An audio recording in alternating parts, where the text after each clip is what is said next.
If you're watching this video, then there's a good chance that you're a fan of Batman the Animated Series, arguably one of the best cartoons of all time. Not only did it have phenomenal artwork, astounding voice acting and memorable music, it also had some wonderful writing, barring a couple of early stinkers. One of the most compelling things about the show was how they reimagined Batman's villains, giving them tragic, sympathetic origins. For some fans, the tragedies of characters like Victor Fries, Matt Hagen and Mary Dahl were some of the most memorable things in the show. But there was one villain in the show, arguably the biggest villain of all, that was anything but sympathetic, and his backstory involved little tragedy, except for the tragedy he inflicted on others. He's arguably the most famous comic book villain in history, and over the years has been portrayed by some of Hollywood's finest actors, and Jared Leto. Today we're going to talk about how the writers of Batman the Animated Series rejected the idea of him being a tragic figure whose life was ruined after one bad day. Instead, he was pure evil to his core, and he always had been. Let's talk about the Joker. First things first, let's take a look at the comic book origins of the Joker. The Joker made his first appearance in Batman #1, published in April of 1940.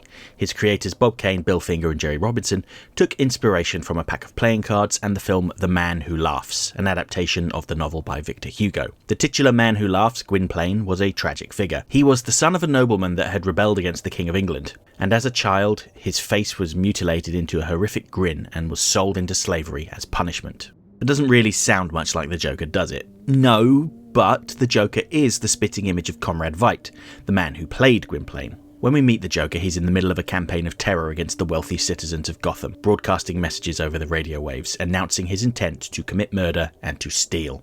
The Joker's victims would fall dead, precisely when he said they would, despite heavy police protection, and their belongings were taken. There's no explanation of who the Joker is or how he came to be. He simply exists and is terrorising Gotham. While this is fairly unusual, it's not entirely unheard of. Villains like Hugo Strange never had detailed origin stories. But then again, he was just a regular man. More colourful characters like Two-Face or Scarecrow would have their origins told in their first appearances, even if they were fairly basic origins. The Joker was clearly a devious foe. He used theatricality to distract from what was going on. And those victims that died precisely when he said they would, the Joker had poisoned them hours before announcing it. Their deaths were a foregone conclusion, and the thefts had already taken place. It's classic misdirection. Get the victim and the police looking in one place, while the real action takes place elsewhere. The Joker was initially killed off in this issue, but it was decided that they should keep him around because he had potential. The Joker swiftly became one of Batman's most popular recurring villains, appearing in over 4,000 separate comic books to date. The Joker's origin wouldn't be revealed until much later in February 1951's Detective Comics 168. In this story, it was revealed that the man we know as the Joker had once been the Red Hood, a lowly lab technician that became disillusioned with being a wage slave and decided to use his genius to commit robberies. Knowing that criminals can be identified by their facial features, he created the Red Hood costume, consisting of a reflective red domed helmet that would allow him to see out of it, but no one could see in.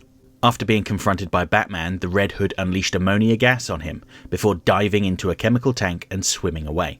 We'd later learn that the chemicals in the tank permanently altered his appearance, turning his hair green, his skin white, his lips red, and contorting his face into a permanent grin. So it's ironic that, in his efforts to mask his physical features, the Joker became so distinctive looking. This origin for the Joker was reimagined in 1988's seminal Batman the Killing Joke graphic novel, where writer Alan Moore and artist Brian Bolland put together an alternative take. Instead of being motivated by greed, the man who would become the Joker was a struggling comedian that merely adopted the identity of the Red Hood in order to support his heavily pregnant wife. When his wife tragically died in a freak accident, he tried to pull out of the robbery, but was informed that if he didn't go through with it, then his associates would kill him. The rest of the story plays out in a similar way. The bungling Red Hood stumbles across security, triggering an alarm, bringing him to the attention of Batman. His accomplices were killed by the police, and in his terror, he jumped into a vat of chemicals to escape. The factory's pipes fed into the nearby river, and the Red Hood found himself washed up on the bank. Upon removing the helmet, the man saw the damage the chemicals had done to him and went mad.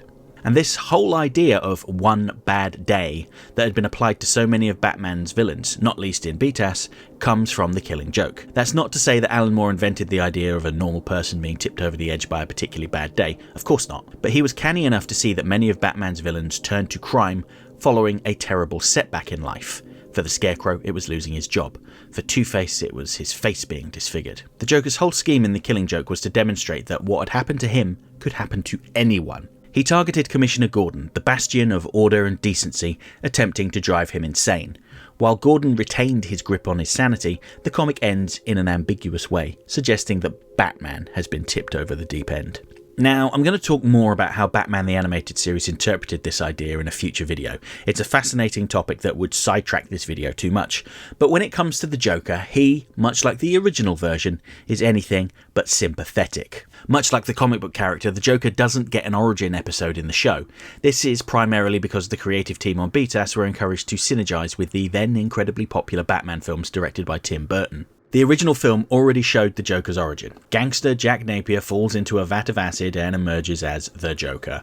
The toxic chemicals altered his appearance and warped his already quite damaged mind. Much like the Burton film version, BTAS's Joker is also a gangster. They even identified him as Jack Napier in a handful of episodes, although that would be retconned later on and his name would be changed to Unknown. And this is because in the era of the new Batman adventures and Batman Beyond, the creative team weren't forced to synergize with Tim Burton's movies anymore. But an in-universe explanation could be that Napier is just an alias for the Joker. An alias that he had used but discarded once he became the Joker. However, for the purposes of this video, I'm going to refer to the non-Jokerized version of the Joker as Jack. Now, that's not to say that we never see anything of the Joker's background. In the new Batman Adventures episode Beware the Creeper, a TV dramatization shows Jack falling into the acid bath, indicating that his origin is public knowledge. This matches up with his recollection of events in the episode Mad Love, although he plays up his pain and suffering in an attempt to manipulate Dr. Quinzel. This version of the Joker is clearly shown to be a willing thief, rather than a broken-hearted failed comedian who just went along with a crime for fear of reprisals. Note that he has no disguise. He brazenly runs around with a gun before Batman intervenes. From the Joker's recollection, Batman picked him up and threw him into the acid, but we the viewer know that isn't the case. The Joker demonstrates that he is an unreliable narrator. We get a few brief glimpses of his life before he became the Joker. Jack was a member of the Valestra crime family, acting as Sal Valestra's driver and presumably fixer. He's not high enough in the organisation that he gets to sit in on important meetings, like when the mob showed up at the Beaumont residence demanding their money back. No, instead he was told to wait outside and watch the car, or more likely act as a lookout. When Andrea comes home, Jack catcalls Andrea, an act of hostile sexism framed as a compliment, which is very much in keeping with the Joker's MO. You know, the fact that he's a bright and colourful clown, a symbol of joy and happiness, that smiles and laughs as he stabs you to death. Jack also shows his disdain for Andrea's boyfriend, Bruce, by flinging a cigarette at his car. These are all things he does in an attempt to show his dominance, potentially because he feels frustrated at being forced to stay outside. Having said that, he was very clearly a trusted member of the gang. He was important enough to be photographed with Carl Beaumont after all. Similarly, when they were able to track Beaumont down after he had fled from them, it was Jack that was sent to collect their interest payments. And when the Phantasm comes to Gotham and starts picking off members of the Valestra mob one by one, it's the Joker that Sal Valestra goes to for help. And he pays a steep price for the Joker's brand of aid. During this particular flashback in Mask of the Phantasm, we get a great insight into Jack's character. Andrea Beaumont returns home one afternoon with groceries and is met by Jack exiting her home. The very sight of him fills Andrea with dread. She knows exactly why he's there and what he has done. Andrea briefly tries to reason with him, perhaps thinking that he's going to kill her as well, but he simply smiles at her and walks past her. He absolutely could have killed Andrea as well, but he showed a complete disregard for her. I think he saw more value in allowing her to see his handiwork, so that he could savour her distress. As Andrea runs into the house and screams at the sight of what's left of her father, Jack stops for a moment, picking up an apple that had rolled away after Andrea dropped her groceries, and takes a bite.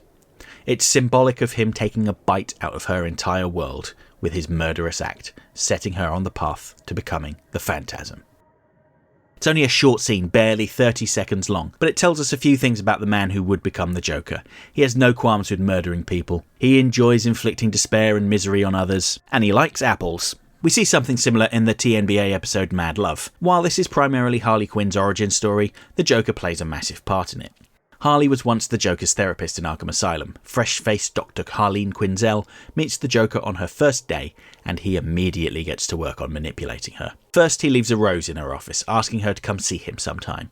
He expresses an interest in her, taking delight from the fact that her name, Harleen Quinzel, could easily be reworked into Harley Quinn, as in Harlequin, a type of jester. When she begins her sessions with him, he tells her how he had suffered under a cruel and abusive father who communicated with his fists. There was only one time he had ever seen his father truly happy, and that was at the circus, laughing at a clown's pratfalling act. Thinking this would be a good way to bond with his father, young Jack put on his father's best suit, it was oversized like the clown's clothes, and mimicked their performance.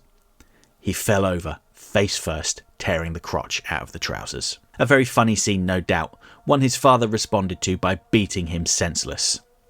And that was the moment that he sunk his hooks into Harleen. This was his secret tragic origin that he was sharing with her, and only her. He's not really a homicidal clown, he's just a sad little boy that desperately wants Daddy to love him. However, this story was a complete fabrication. Years later, Batman would reveal to Harley that the Joker had told a similar story to his probation officer, except that time it was an ice show. He'd also told stories about a mother who abandoned him, all in the name of gaining their trust so that they could be of use to him. All Harley ever was to the Joker was a tool, a means to his ends. He originally saw her as a way out of Arkham, convincing her that they were kindred spirits and that he loved her. I doubt he expected her to adopt a costumed identity of her own, hence his initial confusion and endless laughter when she broke him out of Arkham. Harley had become a reusable tool for him, someone that he could lean on when he needed her, no matter what. Maybe there was an element of truth to his stories. We'll never really know. In fact, the Joker probably doesn't entirely know for sure himself. The Killing Joke casts some doubt on the tragic origin when the Joker says that he prefers his backstory to be multiple choice. Sometimes he remembers it one way, other times it's entirely different. The reality is there are only two things in life that the Joker cares about. Firstly, himself above all things. Secondly, winning his game of wits with Batman. In the episode The Man Who Killed Batman, a wannabe gangster, Sidney Debris, debris as in broken down or ruined, seems to have killed Batman, and this brings him to the attention of every criminal in Gotham looking to make a name for themselves. When he is arrested following an all-out bar brawl, the Joker pays for his bail and sends Harley to collect him so that he can meet the man who essentially ruined his game. The Joker is initially skeptical, but when he robs a jewellery store, very loudly I might add, and Batman doesn't show up to cart him off to Arkham, the Joker despairs. He returns the stolen goods and leaves, dragging Sidney along with him. One of my favourite scenes from this episode is the impromptu funeral the Joker puts together for Batman, and how the tone of his eulogy gradually becomes more aggressive and threatening towards Sidney. This scene is pretty much the perfect distillation of the Joker. Couple Paul Dini's words with Mark Hamill's performance. Wonderful stuff. Having said that, it seems the Joker's despair was only fleeting. After throwing Sidney into Batman's coffin and dumping it in a vat of acid, a ceremonial reenactment of his own origin, clearly, the Joker stands solemnly for a moment before that recognisable grin returns to his face as he proposes the gang all go out for a succulent Chinese meal. That's why I place the Joker's rivalry with Batman as a secondary priority for him. For all his posturing about how he must come up with the most brilliant scheme to take down his worthy foe, when push comes to shove, he doesn't really care that much. It's all performative for him. We see an example of this when the Joker interrupts Harley's perfect scheme towards the end of the episode Mad Love. Rather than allowing Harley to defeat Batman or letting Batman go and pledging to continue their game of mental chess some other day, the Joker decides to just pull a gun on Batman and shoot him. Unlike so many of Batman's other foes in BTAS, there's absolutely nothing relatable about the Joker, or dear God, I hope there isn't for any of you. But that's what makes him special. While we pity Matt Hagen's downfall, empathise with Victor Freeze's despair over his lost love, and sympathise with Mary Dahl's frustrations with the world that won't recognise her as the person she knows herself to be, we feel none of these emotions when it comes to the Joker. Instead, he's intended to entertain us and frighten us in equal measure. He's not some heartbroken figure crushed by life's apathy. He's just a mean person that enjoys hurting people. And he was like that long before his face was burnt into the visage of a friendly clown. This is one of the things that sets him apart from the other BTAS rogues, and goes to show that as much as we love the sad, tragic villains, there's plenty of room for an irredeemable foe that is just plain evil. Okay, that's it for this week's essay. If you liked the video, don't forget to like, share, subscribe, leave a comment, tell all your friends about me. You know how YouTube works. If you really enjoyed the video and have the means, please consider making use of the thanks button to send a buck or two my way, because every little helps. I offer channel memberships for $1.99 a month. This will get you early access to my weekly video essay, priority responses to your comments, members-only videos, custom emojis, and an icon on your profile indicating that you're one of my people. Next time I'll be returning to my recent Batman Beyond villain poll to cover the foe that came in second place. We're going to talk about the devious Spellbinder and how he was a massive departure from the comic book original. Hope to see you then.